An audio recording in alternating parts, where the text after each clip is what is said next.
저는 정말 현실적으로 말씀드릴게요. 요즘은 스펙은 그냥 기본이거든요. 일단 저는 정예를 오고 싶어서 왔다기보다 그냥 수능 점수 맞춰서 왔어요, 사실 저도 스펙이 막 엄청난 사람은 아니에요. 저는 사실 대외 활동 경험이 없어요. 공모전은 하나 있긴 한데 정말 연관이 없는 거예요. 굳이 우선순위를 따지자면 학점 관리를 먼저 하세요. 현실은 설 탈락만 나를 기다리고 있어요, 여러분. 아직 늦지 않았죠? 조항빈 씨 학점 관리 열심히 하세요. 지금부터 시작하세요. 대외 활동 하시라고요. 네, 질문이 뭐였죠? 기억이 안 나네요. 답변이 좀 되셨을지 모르겠는데 되셨나요? 완전 오랜만이네요. 만족했습니다. 깨달음을 얻었어요.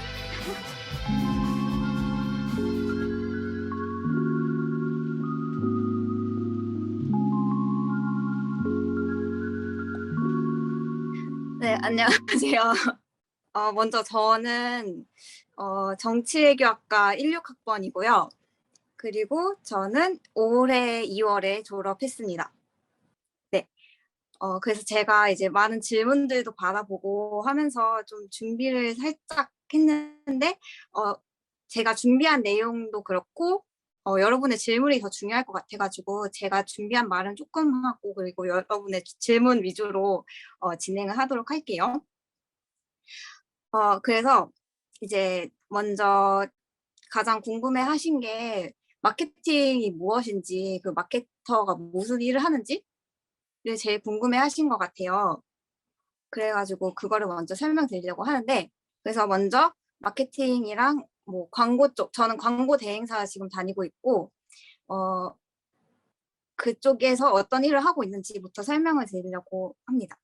그래서 제가 먼저 무슨 회사를 다니고 있는지 설명을 드리면, 저는 온라인 광고 대행사를 다니고 있고, 그리고 이제 주로 하는 업무는 바이럴 마케팅이나 아니면 콘텐츠 마케팅 위주로 담당을 하고 있습니다.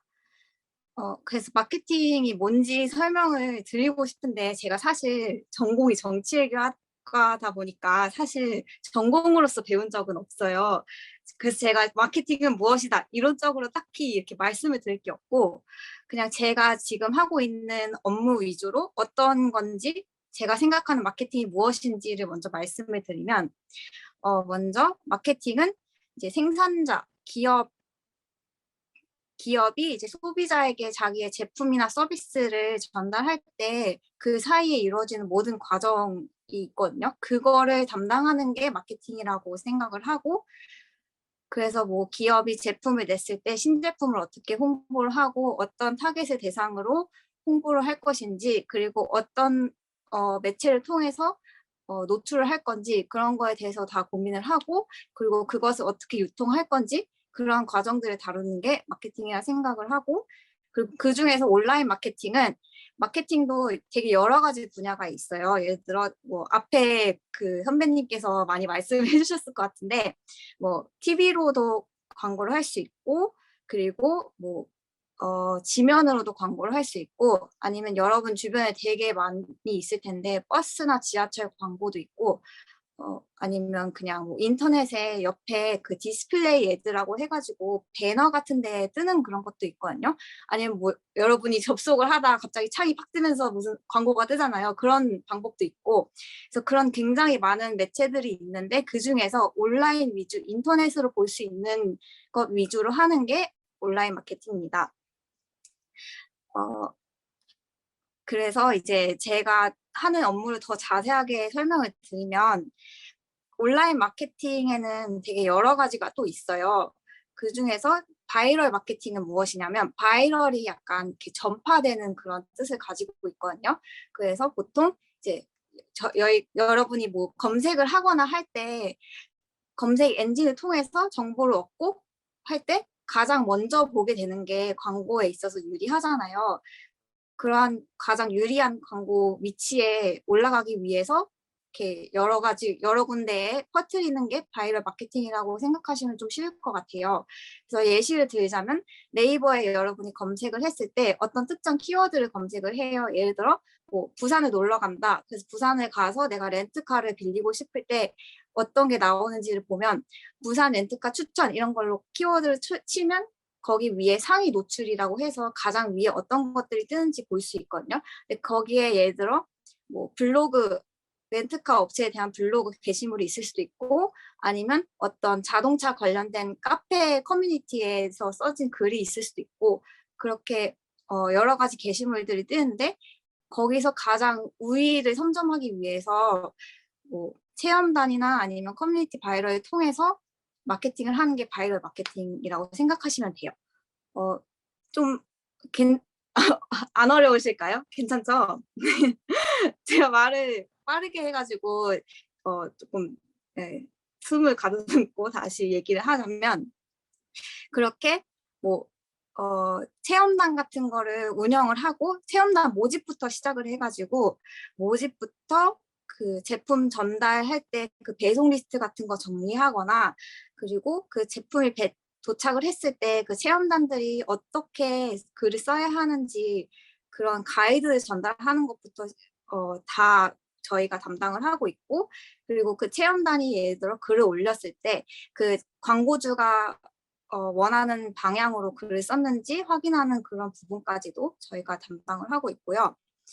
그리고 뭐 커뮤니티 카페 같은 경우는 저희 회사 같은 경우는 이제 엄마들 대상으로 하는 그런 제품들이 굉장히 많거든요. 그래서 그런 제품들 같은 경우는 맘카페 같은데 엄청 활성화되어 있어가지고 그런 데다가 마케터를 섭외해가지고 거기에 이제 글을 올려요. 뭐이 제품 추천한다 아니면 이거 써봤는데 괜찮은 것 같다 이런 식으로 글을 올리거든요. 그래서 그걸 통해서 그 네이버 검색을 했을 때 상위 노출시키는 게 바이럴 마케팅이라고 간단하게 생각해 주시면 될 것 같습니다. 그리고 콘텐츠 마케팅은 그냥 여러분이 가장 잘 알고 계실 것 같은 인스타그램에 올라오는 콘텐츠를 기획하는 일이에요.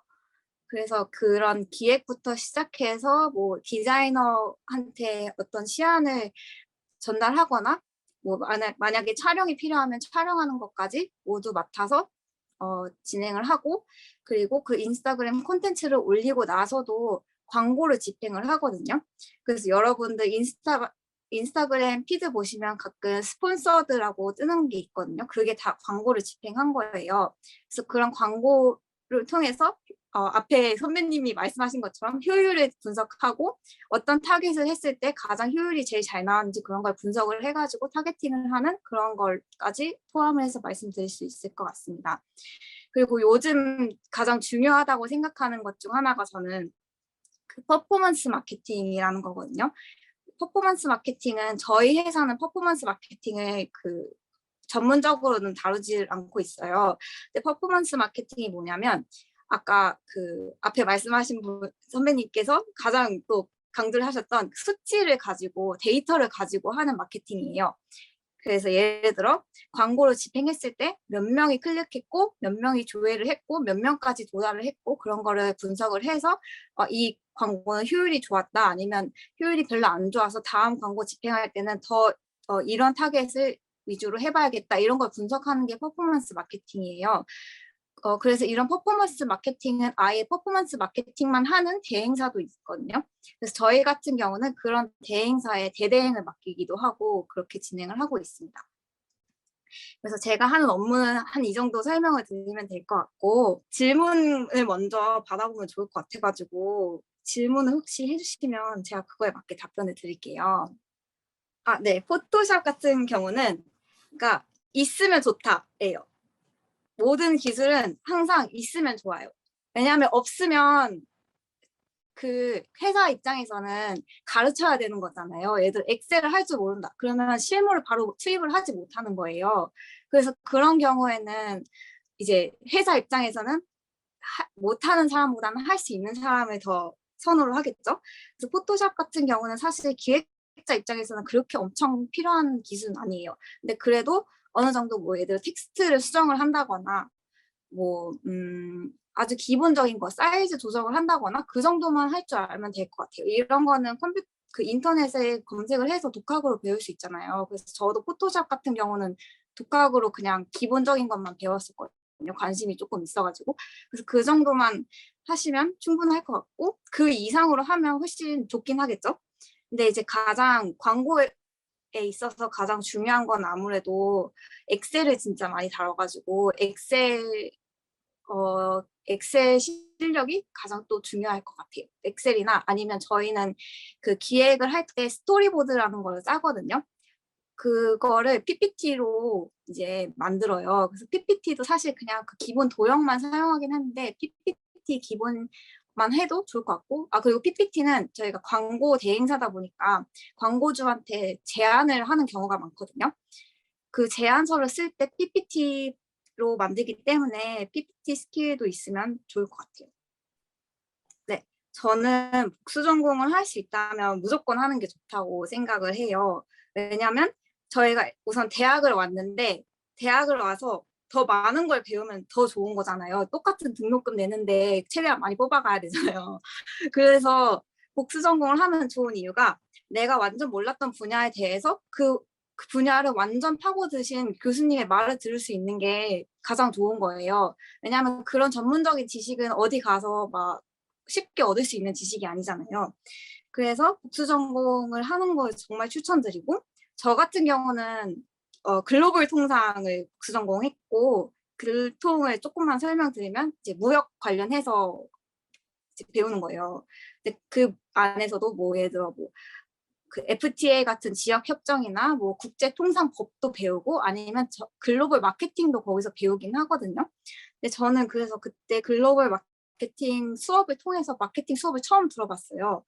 그걸 통해서 또 지금 이제 마케팅이랑 광고 쪽으로 이어진 거고, 해서 그런 좀 기회를 열 수 있다는 측면에서 복수 전공 꼭 하셨으면 좋을 것 같고, 사실 글통을 나왔지만 추천을 하는 거는 여러분이 가장 관심이 있고 그 직무와 연결되는 복수 전공을 하셨으면 좋겠어요. 그래서 예를 들어 저희는 이제 문과니까 가장 기본적으로 할 수 있는 거는 경영학과가 제일 기본적으로 하면 좋을 것 같고, 경영학과를 하면 좋은 이유가 문과 쪽에서 제일 많이 뽑는 게 이제 보통 뽑는 게 경영관리 이런 거를 많이 뽑잖아요. 아니면 회계 이쪽으로 많이 뽑는데 그런 측면에서 경영학과도 추천드리고, 만약에 내가 법 쪽으로 가겠다 하면 법학과도 추천드리고, 무역 쪽 뭐 외국계 회사를 가고 싶다면 글통을 하시는 것도 좋을 것 같고, 그리고 저는 사회대 안에도 조금 사회대 안에서 복수 전공하는 것도 괜찮은 것 같거든요. 사실 저는 개인적으로 언론 홍보를 좀 복수 전공하고 싶었는데 어쩌다 보니 글통을 하게 됐습니다. 그래서 뭐 복수 전공은 여러분이 직무를 먼저 정하시고 그 진로를 먼저 정하시고 그 진로에 따라서 가는 게 맞는 것 같아요. 무조건 약간 이거 해보고 싶어 해서 하는 것도 좋지만 좀 더 신중하게 선택을 해서 진로 쪽으로 고르시면 나중에 자소서 쓸 때나 직무 경험하실 때 더 도움이 될 것 같아요. 정치외교학과는 굉장히 학문적인 학문이거든요. 무슨 말인지 모르겠지만, 그래서 물론 정예가 도움이 안 되는 건 아닌데 제 진로가 사실 마케팅 광고 쪽이다 보니까 정예랑 그렇게 엄청난 연관이 많지는 않아요. 저희 학과는 보통 이제 다양한 진로를 가시겠지만 국회로 가시는 분도 굉장히 많고 법 쪽으로 가시는 분도 굉장히 많기 때문에 사실 마케팅 광고 쪽으로는 하실 거면 언론 홍보학과나 뭐 글로벌 통상학과나 다른 거를 하시는 게 더 좋을 것 같고, 근데 다만 저희 학과를 다니면서 배운 게 있다면 여러분이 그 학과 강의를 들으면서 듣는 전공 지식뿐만 아니라 그 과정에서 예를 들어 시험을 볼 때 공부를 하는 스타일이나 아니면 조별 과제를 할 때 어떻게 하는지, 팀플 같은 거 어떻게 하는지, 그런 과정들이 사실 다 그 나중에 회사 생활 할 때 도움이 된다고 생각을 해요. 뭐 하다못해 조별 과제를 할 때 PPT를 만드는 실력이 나중에 광고회사 제안서를 쓰는데 도움이 됐다, 뭐 이런 식으로 될 수도 있고. 그래서 사실 어떤 거를 하든 내가 어떤 걸 얻어가는지가 제일 중요한 것 같아요. 네, 인스타그램 마케팅은 말씀하신 거 모두 다 할 수 있어요, 사실. 인스타그램 콘텐츠를 올려가지고 그 프로필에 올려서 그거를 그 광고를 집행할 때 광고 집행 툴도 좀 많거든요. 근데 이제 GA 아까 말씀하신 구글 애널리틱스라는 GA도 있고 아니면 제가 지금 사용하고 있는 거는 페이스북 비즈니스 계정이거든요. 그래서 그 페이스북 비즈니스 계정을 통해서 광고를 집행을 하는데 그 광고 집행 툴로 들어가면 우선은 날짜 세팅부터 금액 세팅, 그리고 타겟도 정할 수 있어요. 뭐 20대 여성, 그리고 관심사가 뭐 패션이다. 그러면 그 관심사 가진 사람들한테 그 그 컴퓨터가 이제 인터넷이 다 추적을 하잖아요, 데이터를. 그래서 그 데이터를 기반으로 광고를 송출하는 거거든요. 그래서 그런 세부적인 타겟팅까지 다 세팅을 할 수 있거든요. 그래서 구체적인 사례를 얘기를 드리자면 저는 지금 주로 담당하고 있는 게 그레이트 북스라고 애기들 책 같은 거 파는 브랜드예요. 그래서 저는 그 인스타에 올라오는 콘텐츠를 홍보를 할 때 보통 20대 후반에서 40대 초반 여성, 그리고 관심사는 육아, 뭐 부모님, 가족, 아니면 유치원 이런 걸로 세팅을 해가지고 광고를 돌리고 있고, 만약에 좀 신규 타겟을 유입을 해야겠다 하면 그 외에 예를 들어 백화점 아니면 패션, 운동 이런 식으로 타겟을 다르게 잡아가지고 광고를 돌려요. 그래서 이런 식으로 광고를 집행을 하고 있고 그 광고가 그 노출되는 위치도 설정을 할 수가 있어요. 그래서 말씀하신 것처럼 스토리에도 집행을 할 수 있고 그리고 피드에도 집행을 할 수 있고 그리고 여러분 탐색 탭 그 돋보기 있잖아요. 거기에 들어갔을 때 뜨는 거기에도 광고를 설정을 할 수가 있어요. 그래서 그런 식으로 다양하게 위치를 조정할 수 있고 그리고 예를 들어 프로필에 내 게시물을 업로드를 하지 않아도 광고를 집행을 할 수 있거든요. 그거는 피드에 업로드하지 않고 PPA 광고라고 해가지고 그 광고 시안만 있으면 그거를 이제 그 피드에 나오게 광고를 돌릴 수가 있어요. 그래서 그런 식으로 여러 가지 방식이 있답니다. 네, 아무래도 요즘은 그러니까 취업 시장이 계속 바뀌면서 원래는 막 스펙 위주다, 뭐 스펙이 가장 중요하다 이렇게 얘기를 했잖아요. 근데 요즘은 저는 정말 현실적으로 말씀드릴게요. 요즘은 스펙은 그냥 기본이거든요. 스펙은 무조건 있고 스펙 위에 직무 경험이에요. 요즘은 직무 경험을 진짜 많이 봐요. 그래서 이 경험 때문에 인스타나 블로그 같은 거 운영을 하면 좋을 것 같아요. 이런 운영 경험을 면접 때 많이 물어볼 수도 있거든요. 뭐 개인 인스타나 뭐 블로그를 운영하신 적 있나요? 뭐 운영해서 팔로워 몇 명이나 달성했나요? 조회수는 얼마나 달성했나요? 이렇게 여쭤볼 수도 있는데 그런 측면에 있어서 이렇게 운영을 하는 것도 좋은 것 같아요. 그래야지 내가 나중에 인스타 광고를 뭐 집행을 한다 아니면 블로그를 작성을 한다 할 때 기본적인 틀이 있어야지 조금 거기서 실무를 할 때 빠르게 처리를 할 수 있잖아요. 그래서 그런 거는 무조건 도움이 되는 것 같아요. 그래서 스펙 같은 거 아까 그 취업 시장 얘기를 하면서 말씀드렸던 거 조금만 더 덧붙여서 얘기를 하자면 스펙이 막 사실 어마무시하다고 무조건 붙는 건 아니에요. 근데 스펙이 제가 중요하다고 얘기를 한 거는 요즘은 하도 직무 경험 같은 것도 많이 하고 그러잖아요. 그러다 보니까 기본적인 스펙은 무조건 있어야 된다 이런 말씀을 드리는 거예요. 그래서 예를 들어 기본적인 자격증을 따는 것부터 시작을 해서 뭐 토익, 오픽 아니면 뭐 토스 아니면 그런 것들을 따고 나서 직무 경험도 그 다음에 중요하다라는 거를 말씀드리고 싶었어요. 네, 이거는 좀 더 얘기를 하면 더 길어지는데 궁금하신 점 있으면 그거에 대해서 더 여쭤봐 주시면 될 것 같아요. 아, 네네네. 스펙은 사실 저도 스펙이 막 엄청난 사람은 아니에요. 스펙이 엄청난 사람도 아니고, 제가 갖고 있는 기본적인 거를 말씀을 드리면, 저는 졸업을 일단 스트레이트로 4년을 다니고, 그 다음에 졸업을 했고, 졸업을 유예했어요. 그래서 제가 16년도부터 19년도까지 학교를 다니고, 그리고 나서 이제 취업 준비에 본격적으로 뛰어들었는데, 그때 가장 먼저 했던 게 토익을 받고, 그 다음에 오픽을 봤어요. 오픽이랑 토스 둘 중에서 사실 둘 중 하나만 하면 되거든요. 근데 토스는 비즈니스 영어 위주고 오픽은 약간 일상생활 영어 위주예요. 그래서 그거에 맞게 내가 어느 분야에 관심이 있고 자신이 있는지에 따라서 선택을 해서 하시면 될 것 같아요. 그래서 저는 토익하고 오픽이 있고 자격증은 그 외에 저 학교 다니면서 막 학점 채우려고 들었던 모스 엑셀, 모스 워드, 모스 뭐 파워포인트 이런 거 있고 사실 자격증은 그 외에 없어요. 그래서 커말 같은 것도 사실 근데 지금 공부 중이에요. 왜냐면 스펙이 있으면 더 좋은 이유가 스펙이 조금 있으면 제가 지금 중소기업을 다니고 있는데 그런 작은 회사, 인력이 항상 조금 부족한 회사는 들어갈 수는 있어요. 근데 만약에 목표를 좀 더 크게 잡고 있다면 중견기업을 가고 싶다, 대기업을 가고 싶다 하면 거기에 지원하는 수천 명이 있을 거 아니에요. 그 모든 사람은 이 기본적인 스펙을 다 갖고 있단 말이에요. 그래서 이런 스펙을 미리 준비를 하시면 더 좋을 것 같아요.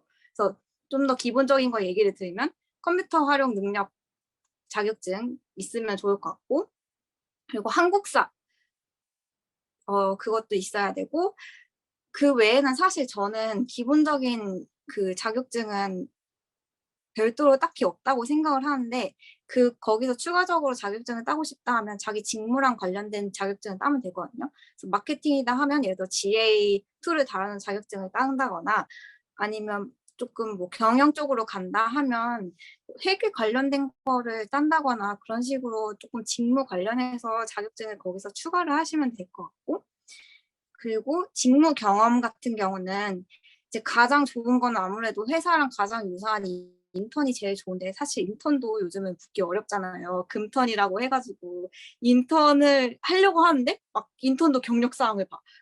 그렇게 되니까 좀 어렵잖아요. 그래서 그걸 하기 위해서 대외 활동을 한다거나 공모전을 나간다거나, 아니면 하다못해 학교 동아리나 학생회 같은 걸 한다거나 하면 좋을 것 같아요. 대외 활동 같은 경우는 저는 사실 대외 활동 경험이 없어요.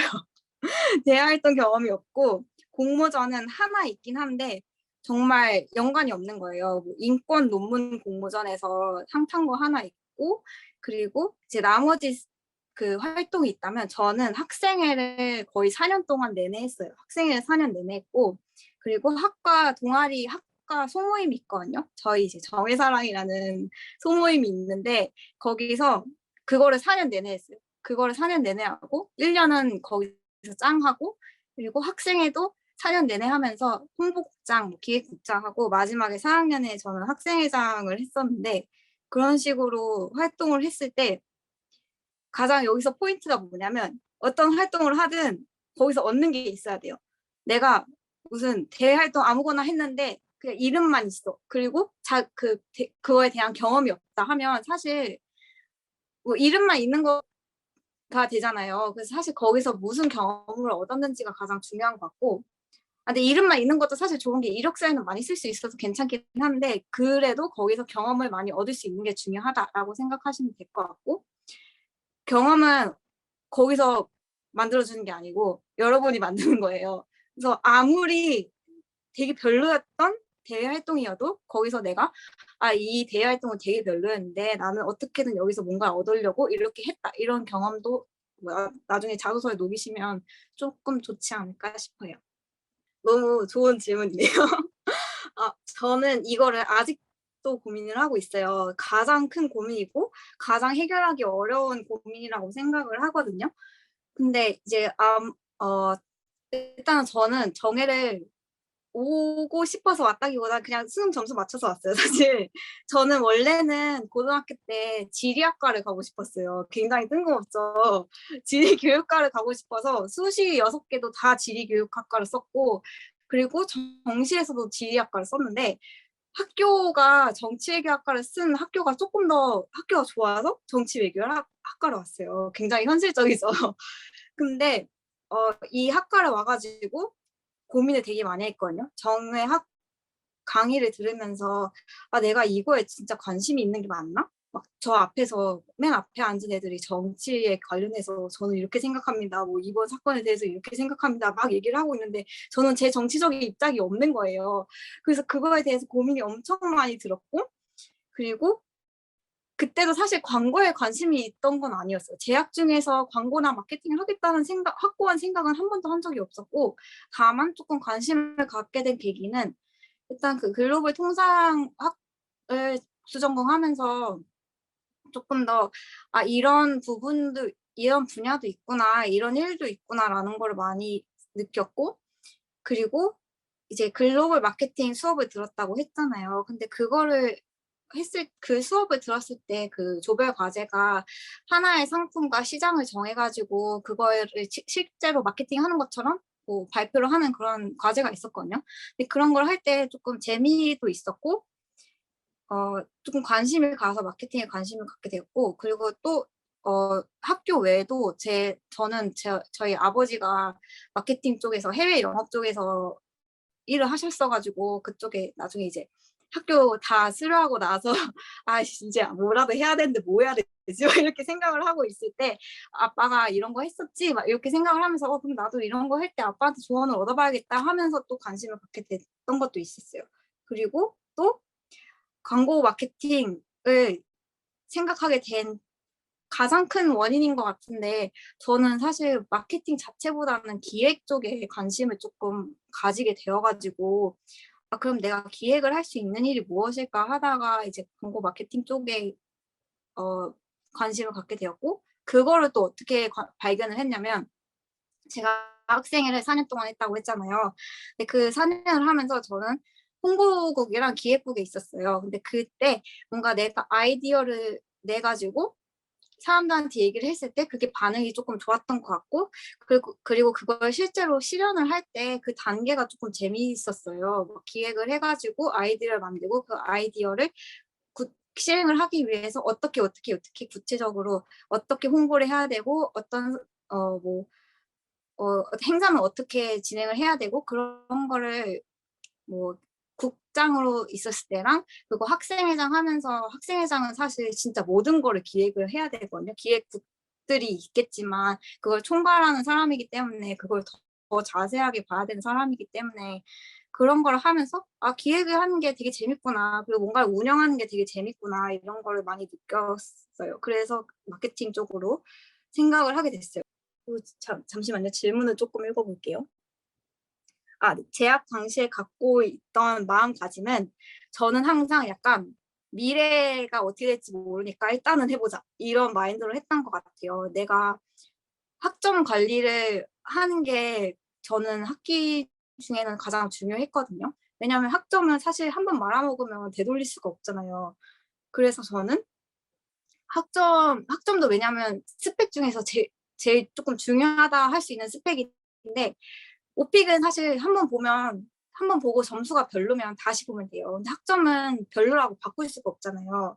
저는 뭐라도 준비를 하자. 내가 지금 할 수 있는 선에서 약간의 준비를 하자 해가지고 학점 관리를 조금 열심히 했던 것 같아요. 그리고 내가 가장 끌리는 활동을 해보자 해서 저는 학생회를 했던 거고 그런 식으로 이제 준비를 하면서도 내가 하고 싶은 거 다 해보는 게 가장 중요한 것 같아요. 물론 저는 다 하지 못했지만 여러분들은 진짜 내가 이거 하나 한다고 이거 하나 했으니까 됐지라고 생각하지 마시고 그냥 진짜 몸이 막 조져져도 이것저것 진짜 많이 해봤으면 좋겠어요. 그래야지 나중에 진짜 후회 안 하고 나이 들으면 더 못하거든요. 막 내가 이 나이 먹고 뭐 어디서 뭘 할 수 있겠지, 뭘 할 수 있을까라는 진짜 회의감 많이 들 수 있거든요. 그리고 나이 들수록 현실적으로 사실 더 어려워지고 막 사람들 주변 신경도 많이 써야 되고 하니까 할 수 있을 때 제일 많이 해보는 게 좋을 것 같아요. 그래서 여러분도 내가 실제로 배우는 거 저는 정해서 실제로 배웠던 거는 막 세계대전이 왜 일어났고 막 그런 거였거든요. 뭐 누구 나라 대통령 이름은 누구고 누구랑 싸우고 있고 이런 거였는데 그런 점에서 진로랑 저는 진로랑 전공은 다를 수밖에 없다고 생각을 하거든요. 그게 맞는 사람이 진짜 신기하고 진짜 복을 받은 거예요. 그래서 그런 고민을 조금 해결하기 위해서는 어떻게 해야 하냐. 계속 탐색을 해야 돼요. 계속 밖에 나가세요. 공부만 하지 말고 요즘 코로나 때문에 집에만 있을 수밖에 없는데 인터넷이 있잖아요. 인터넷으로 계속 웹서핑을 해보세요. 막 내가 예를 들어 건축에 조금 관심이 있는 것 같다. 그러면 건축 관련된 거 뭐 하다못해 오늘의 집 같은데 뭐 집 꾸미기 이런 거 유튜브 저는 진짜 즐겨 보거든요. 제가 건축에 좀 관심이 있어가지고 그런 걸 보고 아 인테리어 하는 사람들이 이런 일들을 하는구나. 아니면 뭐 법 관련된 법 관련된 일을 하고 싶다 하면 저희 같은 경우는 저희 학과에 동문회 법 쪽에 일하시는 분이 되게 많으세요. 뭐 변호사 하시는 분도 있고 법조인 하시는 분도 되게 많은데 그런 분들을 동문회 같은 거 통해서 찾아가서 여쭤보면서 실무는 무엇을 하는지 실제로 어떤 일을 하는지 계속 여쭤보고 그리고 대외 활동 같은 것도 내가 약간 뭐 내가 정치외교학과인데 마케팅에 관심이 있다 하면 마케팅 관련된 대외 활동을 하면서 거기서 얻는 경험이 전공에서 얻는 것보다 훨씬 많을 수 있거든요.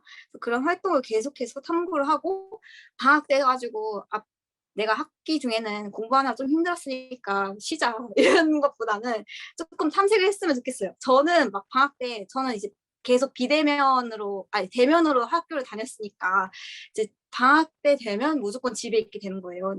제가 집순이여가지고 조금 집에만 많이 있고 막 학기 중에 열심히 했으니까 좀 쉬자 해가지고 거의 아무것도 안 했거든요. 막 진짜 누워서 핸드폰만 하고 하다못해 여행 같은 것도 갈 수 있었는데 안 가고 그랬는데 그런 일들을 조금 많이 다양하게 내가 내 전공에 안주하지 말고 계속 찾았으면 좋겠어요. 그리고 그 대외 활동 같은 경우는 어디서 찾냐면 에브리타임 같은 데에서도 사실 대외 활동 되게 많이 올라오고 있고 그리고 대외 활동 그냥 그 어플 스토어에 치시면 앱 스토어에 치시면 되게 많이 떠요. 대외 활동 알려주는 그런 어플들이. 그래서 그런 데 들어가가지고 그냥 보고 아 이런 대외 활동도 있구나 하면서 신청도 해보고 그렇게 하시면 좋을 것 같아요. 가장 중요한 거는 자기 자신을 탐색을 많이 하세요. 그러니까 무슨 말이냐면 내가 제일 좋아하는 게 뭔지, 내가 좋아하는 음식, 색깔, 좋아하는 예능, 그런 거, 영화 이런 거를 진짜 하나부터 열까지 내가 가장 잘하는 게 뭔지, 가장 못하는 거 뭔지 이걸 탐색하는 게 진짜 중요한 이유가 나중에 자소 쓸 때 그걸 엄청 고민을 해야 돼요. 근데 자소 쓸 때 막 마감이 3일 남았는데 그걸 갑자기 다 탐색을 할 수는 없잖아요. 그래서 미리 내가 무엇을 잘하고 어떤 경험을 했는지를 정리를 미리 하는 게 좋아요. 뭐 엑셀표 만들어가지고 내가 가장 좋아했던 경험 뭐 해가지고 뭐 쓰고 이런 식으로 하는 게 조금 중요할 것 같아요. 그래서 그거를 말씀드리고 싶었어요. 네. 저는 일단은 인턴 경험이 없으니까 일단 사회생활 경험이 별로 없는 거잖아요. 그래서 이거를 조금 대체할 수 있는 게 뭘까 생각을 했는데 제가 내세울 수 있는 게 저는 그 학생회장 했던 거랑 학과 동아리 회장 했던 거밖에 거의 없더라고요. 그래서 저는 그거를 내세웠어요. 사실 자소서나 면접은 누가 잘 입을 잘 터는가가 관건이거든요.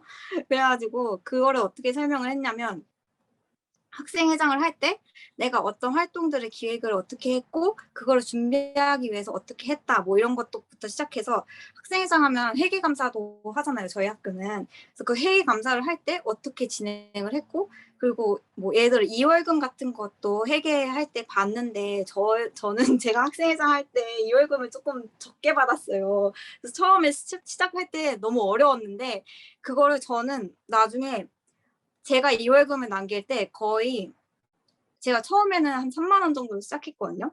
근데 나중에 저는 한 120만 원 남겨줬어요. 그걸 어떻게 했는지 예산 관리를 어떻게 했는지 그거를 막 풀어냈어요. 막 예산 관리를 할 때 뭐 서칭을 해가지고 준비물에 들어가는 비용을 줄였다든지 아니면 뭐 그런 식으로 자소서를 썼고 그리고 뭐 동아리 같은 경우는 동아리가 사실 거의 없어질 뻔하다가 제가 뭐 학생회장을 동아리 회장을 하겠다 해가지고 막 뭐 소수의 인원으로부터 시작해가지고 막 늘려가지고 사람이 이만큼 많아졌다 이런 경험도 썼었고 그래서 그런 식으로 내가 그 왜 인턴 말고도 했을 경험이 있긴 있을 거 아니에요. 진짜 막 학교만 다녔으면 그거는 이제 지금부터 시작하셔야 되고 그래서 그런 경험을 했을 때 학생회나 대외 활동이나 아니면 하다못해 저는 교회를 다니거든요.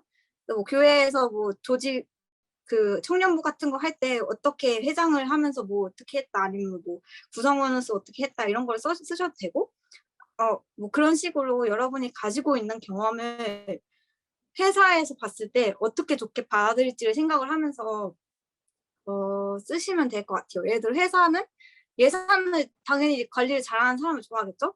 그리고 꼼꼼한 사람을 좋아하겠죠. 그리고 뭐 기획 능력이 아이디어가 좋은 사람을 좋아할 거고 그리고 뭐 예를 들어 리더십이 조금 있는데 리더십이 막 그런 나대는 리더십이 아니고 사람들을 잘 아우를 수 있는 그런 리더십을 좋아하겠죠. 그래서 그런 것들을 생각을 하면서 자기를 거기에 맞게 조금 퍼즐에 맞추듯이 경험들을 쓰면 좋을 것 같아요. 굳이 우선순위를 따지자면 학점 관리를 먼저 하세요. 왜냐하면 대외 활동은 나중에 해도 되거든요. 근데 학점 관리는 그때 아니면 못 하잖아요, 사실. 근데 사실 하려면 조금 되게 가혹한 말일 수도 있겠지만 학점 관리랑 대외 활동 둘 다 하려면 할 수 있어요. 그래서 둘 다 최선을 다하세요. 그냥 뭘 하든 최선을 다하고 최선을 다하면 저는 무조건 뭐 학점이 못 나와도 3점 후반은 나올 수 있다고 생각을 하거든요. 그래서 그렇게 최선을 다하시는 게 가장 중요한 것 같아요. 네. 우선순위를 두자면 학점을 먼저 관리를 하고 방학 때 대활동을 하라. 이렇게 얘기를 드리고 싶어요. 아, 네. 저는 이 질문이 좀 마음에 들었던 게 이게 조금 힘들 수도 있는 과정이라고 생각을 해서 뽑았어요. 근데 먼저 멘탈 관리는 사실 저는 취준을 하면서 멘탈 관리를 좀 못한 편이에요. 그래서 여러분께 말씀을 드리고 싶은 게 취준하면서 가장 중요한 거는 저는 일단은 루틴을 생활 패턴을 규칙적으로 잡는 게 가장 중요한 것 같아요. 왜냐하면 생활 패턴이 무너지기 시작하면 저희 방학 때 되면 항상 생활 패턴 무너지잖아요. 막 4시에 자고 막 같이 오후에 일어나고 그러잖아요. 저는 백수 시절 때 제가 학교 끝나고 나서 취업할 때까지 공백기가 6개월이 있었거든요. 근데 그 6개월 동안 저는 진짜 오전 4시에 자서 오후 4시에 일어났어요. 근데 그게 너무 후회스러운 거예요. 그 시간에 뭔가라도 했으면 좋았을 텐데 라는 생각도 갖고 그리고 사실 사람이 밤에 껴있으면 막 괜히 감수성에 젖어가지고 막 나는 뭐지? 나는 어떻게 해야 되지? 앞으로 어떻게 해야 되지? 막 이런 생각이 되게 많이 들잖아요. 그래서 그거를 없애려면 빨리 자야 돼요. 빨리 자고 해 떠 있을 때 진짜 그 광합성의 에너지가 진짜 중요하거든요. 제가 무슨 과학자가 아니지만 이거는 진짜 믿고 있는 게 사람의 바이오 리듬이 진짜 중요하다 생각을 하고 해가 떠 있을 때 사람이 조금 에너지가 많이 나고 긍정적인 생각이 많이 든단 말이에요. 왜냐하면 그때 아 내가 뭐라도 할 수 있겠다. 내가 지금 밖에 나가서 뭐라도 할 수 있겠다라는 생각이 들거든요. 그래서 그때 이제 만약에 아침에 일찍 일어난다면 하다못해 조금 노닥거리다가 오후쯤에 아 자소서나 써야지 하고 카페를 갈 수도 있고 근데 밤 되면 사실 방에만 처박혀 있잖아요. 어디 나갈 수도 없고 그래서 아 자소서는 무슨 자소서야 내일 써야지 이러고 내일 아침에 일찍 일어나지 뭐 이렇게 하면서 계속 미루게 되거든요. 왜냐하면 취준이라는 거는 사실 대학 생활은 끝이 있잖아요. 졸업을 위해 달리는데 취준은 사실 끝이 없어요. 그냥 내가 취업 못하면 끝인 거거든요. 그래서 그런 의미에서 생활 패턴을 잡아가지고 그리고 내가 생각하는 그 목표를 세우는 게 좀 중요한 것 같아요. 데드라인을 정해가지고 내가 이때까지 뭔가를 하겠다. 뭐 커마를 내가 6월까지 따겠다. 뭐 이런 식으로 목표를 설정해가지고 생활 패턴을 지켜나가는 게 가장 중요한 것 같고 멘탈 관리는 저는 멘탈 관리를 진짜 못한 편이거든요. 왜냐하면 저는 스트레이트 4년을 다니면서 뭐 학생회도 하고 뭐 동아리도 하고 하면서 되게 바쁘게 살았었는데 한순간에 다 없어지니까 엄청 공허한 거예요. 그래서 그때 되게 공허함도 많이 느꼈고 그리고 사실 제 자신에 대한 의심이 되게 많이 들었어요. 내가 지금까지 했던 게 되게 거품이면 어떡하지? 내가 했던 게 되게 쓸모가 없으면 어떡하지? 이런 생각이 되게 많이 들었거든요. 그래서 되게 자존감도 되게 낮아지는 시기가 있었는데 그런 거를 극복을 많이 하려면 우선은 뭔가를 해야 돼요. 그래야지 성취감을 느낄 수 있고 뭔가 그 무언가가 아주 작은 일이어도 돼요. 하다못해 아침에 일어나서 동네를 산책을 한다. 이런 거라도 나중에 봤을 때는 아 그래도 내가 오늘은 산책을 했다. 이런 성취감이 들 수 있거든요. 그래서 그런 면에서 뭐라도 하나씩 조금씩 시작하는 게 가장 중요한 것 같아요. 저는 그 취준을 하면서 가장 뭔가 위로가 됐고 좀 동기부여가 됐던 말이 도전이나 성취감은 사실 큰 일에서 오는 게 아니라 사소한 것부터 시작해야지 오는 거라는 게 제 인상이 깊었거든요. 왜냐면 저는 제가 생각했을 때 취준은 조금만 막 열심히 준비하다 보면 막 내가 대기업에 붙고 막 갑자기 연봉이 이만큼 쌓이고 갑자기 내가 인생의 주인공이 된 것 같고 막 그럴 줄 알았는데 현실은 서울 탈락만 나를 기다리고 있어요, 여러분. 그래서 여러분이 그때 멘탈을 진짜 잘 잡고 아 뭐 탈락할 수도 있지. 이 기업은 나한테 아니었나 보다. 뭐 내가 뭐 그들이 인재를 좀 못 알아봤네 이렇게 생각을 하면서 다음 거를 바로 준비를 하는 게 진짜 중요하고 그리고 눈을 조금 낮추시는 것도 중요할 것 같아요. 사실 준비를 진짜 꾸준히 한 사람이면 그런 데를 기대를 할 수 있는데 만약에 내가 좀 부족한 것 같다. 그러면 물론 서류는 미리 이제 다 넣어봐야겠죠. 대기업 같은 데 공고가 뜨면 무조건 다 넣어보세요. 공채 같은 거 뜨면 내가 스펙이 조금 안 된다고 생각을 해도 무조건 넣어보시는데 근데 사실 합격을 할 수 있다는 보장이 많이 있진 않잖아요. 서류를 합격했다 해도 인적성에서 떨어질 수도 있는 거고 면접에서 떨어질 수도 있는 거고 그렇기 때문에 어떻게 될지 모르는 거니까 일단 큰 데도 넣어보고 내가 못 들어본 것도 넣어보세요. 인턴 같은 거 그냥 내가 조금 들어보지 못한 건데 이거 듣본데 이런 것도 일단은 경험을 쌓고자 하는 마음이 있다면 넣어보시는 게 좋을 것 같아요. 저는 그렇게 해서 지금 회사에 입사를 한 거거든요. 저도 처음에 약간 눈 높아가지고 내가 들어본 기업 다 넣어보고 안 들어본 것이 있으면 그냥 여긴 어디지 하면서 안 넣었단 말이에요. 근데 그렇게 하다 보니까 6개월이 흘러버린 거예요. 6개월이 흐르면서 저는 한 게 아무것도 없는 거예요. 물론 그때 코로나가 시작됐을 때여가지고 그런 것도 있었지만 제가 그때 한 거는 자격증 몇 개 딴 거? 뭐 토익, 오픽 그때 뭐 운전면허 이런 거 딴 거? 그거 3개밖에 없는 거예요. 근데 눈을 조금 이렇게 낮춰가지고 저희 지금 회사가 중소기업인데 온라인 광고 대행사 중소기업인데 중소기업이고 광고 대행사 특성상 일단 야근이 되게 많고 업무 강도가 좀 빡세요. 그래서 사람이 항상 부족해요. 그런 데는 사람을 조금 잘 뽑는단 말이에요. 그런 데 들어가가지고 내가 경험을 쌓아보자. 나는 직무 경험이 없고 사회 경험이 하나도 없고 인턴 경험이 하나도 없으니까 그런 걸 조금 채우기 위해서는 대외 활동도 아무것도 없잖아요. 그래서 그런 걸 채워보기 위해서는 어디라도 들어가서 맨 땅에 헤딩을 해보자. 심지어 저는 마케팅 전공도 아니고 마케팅을 아무것도 모르니까 어디라도 들어가가지고 뭔가라도 해보자 하는 마인드로 여기 들어왔고 그래서 지금 1년 거의 1년 다 돼가거든요. 그 1년 경험이 사실 그 취업시장에서는 조금 되게 클 수도 있어요. 왜냐하면 항상 보면 우대사항이나 필수 조건에 경력 1년 이런 식으로 써 있는 데가 되게 많거든요. 경력 1년, 2년, 뭐 6개월 이상 이런 식으로 써져 있는 데가 많기 때문에 어디라도 들어가가지고 물론 진짜 아무것도 배울 데가 없으면 한 3일 정도 탐색을 하다가 나오셔도 되는데 좀 배울 게 많다 하면 거기 들어가가지고 경험을 쌓고 나오는 것도 중요하다고 생각을 해요. 그래서 그런 식으로 조금 눈을 낮춰가지고 내 멘탈 관리하고 내 생활 패턴 관리하면서 준비를 하는 게 조금 중요하다고 생각을 해요. 네. 먼저 가장 큰 거는 아까 말했던 것처럼 여러분 아직 물론 학번이 어떻게 저보다 나이가 많으신 분도 계실 수도 있고 어리신 분도 계실 텐데 뭐라도 해볼 수 있는 기간이 대학생활이라고 생각을 하거든요. 대학생이니까 용납이 되는 그런 시기라고 생각을 해요. 왜냐하면 이제 직장에 들어가는 순간 진짜 거기에 발목이 붙잡히는 느낌이거든요. 하다못해 평일 5일은 근무를 하고 있지 내가 월차를 쓰고 싶을 때 마음대로 못 쓰기도 하지 여행을 가고 싶어도 지금 바로 떠날 수 없는 그런 현실적인 장애물들이 많기 때문에 지금 약간 시간이 조금 많을 때 뭐라도 해보셨으면 좋겠다는 게 가장 크고 그리고 또 뭔가 있다면 여러분 주변에 많이 물어보셨으면 좋겠어요. 하다못해 진짜 아무것도 없어 보이는 선배한테 가가지고 하나라도 물어보면 저렇게는 되지 말아야겠다라는 생각이라도 들잖아요. 그래서 그런 것처럼 뭐라도 얻을 수는 있으니까 뭐라도 물어보고 뭐라도 해보는 게 가장 중요한 것 같아요.